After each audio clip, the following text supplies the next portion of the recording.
Hello and welcome to another DC Corner. This is Ed. First of all, thank you to everyone who shared my last video on diversity on Tumblr and elsewhere. I really appreciate it. Thank you guys for watching. Hope you keep checking out the feed here and also checking out our regular Comics Week in Review podcast that we do over at TM Stash. And we'll do another one of that, hopefully again later this week. I've got two things to talk about this week though. One is some, depending on how you look at it, some really bad news that came out on DC about some cancellations that are coming up, some things that were announced on CBR. We'll talk about that, and then we'll also talk about the awesomeness that is Batman 44. First, though, we'll get to the bad news on CBR, 5 series, 5, can't get him into the frame here. Okay, enough of that. There were 5 series. A couple of them I hadn't really checked out very much, and that was Doomed and the Omega Men. No particular reason I didn't. It was just that I read a whole lot of books every week, and for whatever reason, the previews really didn't capture me. Then there was Lobo. Now, I'll be honest here. I did something that I gripe about all the time when other fans do it, and that is I didn't give it a chance because it was change. What can I say? But here's the thing. Lobo is supposed to be the main man. He's supposed to be getting into space dolphins and everything over the top.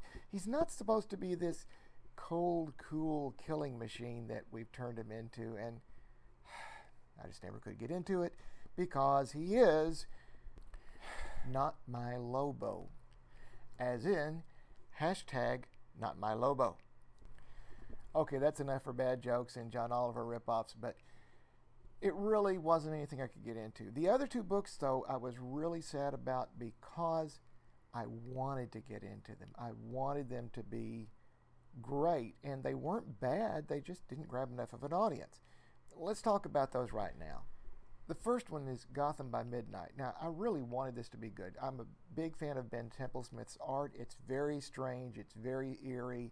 And it really seemed to have the right feel for a book like this.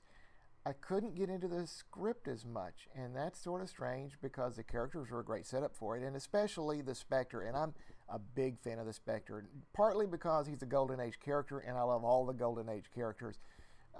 Partly because I followed the Spectre years and years ago in the Silver Age when there was a Spectre series. I've always been a Spectre fan in all of his incarnations, so I wanted this to be good.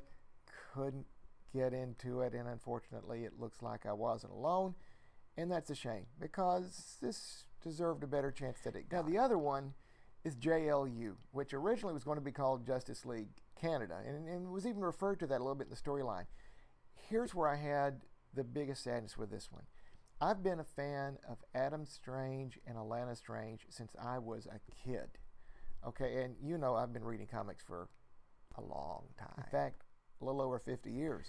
And even when I was a kid, I recognized the wonder that was this story. You've got a guy in Adam Strange who back then was adventuring all over the world looking for the next place the Zeta beam would land because somehow he knew where they were all going to be, and he was using that to get back to the love of his life, Alana. So you had a mixture of romance and high adventure, and it was wonderful. And I was reading Mystery in Space, and yes, there was a comic book named Mystery in Space, and I loved that, and I loved this character. I loved both of the characters, and I really wanted this to do well.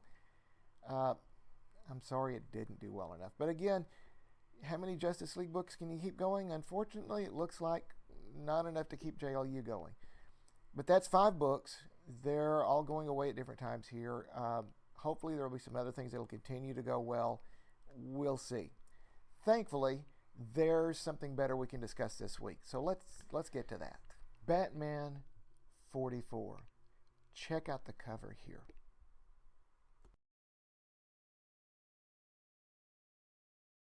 Okay, that's not all of what was really awesome about this book. In fact, it's only a small part of it. You got Scott Snyder and Brian Azzarello teaming up together to write this story. And Jock, who does the artwork on Witches with Scott Snyder, doing the artwork for this. And oh my gosh, Jock nailed this. I won't mess this up by putting a bunch of the pages up on the review, but just check out the artwork. And even that is not what's most awesome about this issue. Okay, what Batman 44 does that's just so amazing is the way it handles a number of social issues of today in a thought-provoking way, without being salacious, without being over the top, without sensationalizing anything. And it gives absolutely zero easy answers. We start with a young man who's been left shot and dropped from a huge height, dead at the very edge of Gotham, and a Batman who is just after Zero Year. This is not in the continuity of Mr. Bloom with Robo Bat Bunny, Jim Gordon Batman. This is Bruce Wayne just after the events of Zero Year, trying to figure out what happened to this young African-American male. And what he finds is a number of potential culprits along the way, and in the end finding that really it's everyone and no one, and we all have a hand to play, including Bruce Wayne himself. This was a great story. How they go about that, believe me, I'm not spoiling too much by telling you. Go read it. It's more than worth checking out. It reminds me in some aspects of when I was a kid reading Green Lantern, Green Arrow 76. That started off a whole line, a whole socially conscious line that was done by Denny O'Neil and Neil Adams back in the day. This is one people will be talking about a generation from now. It was really great. Be sure to check it out. Okay, before we get done here, just a couple of quick notes here. I'm wearing an NC Comic-Con t-shirt. That's coming up in November. I'm going to be there. I hope you will be checking it out as well. It's one of the great regional cons that goes on in the country every year. We've been checking this one out just about as long as we've been at any con, and it's in Durham. It is well worth it. The guys there are amazing. They put on a great show, and it's one of those where you get a little more time to actually speak to the creators. So be sure to check it out. It's coming up in November. Look it up online. You can buy tickets, I think, even now, so be checking it out. In the meantime, be looking for Comics Week in Review, and come back again sometime soon for another DC Corner. And as always, check tmstash.com for all your news, reviews, and commentary. This is Ed. Thanks again for watching.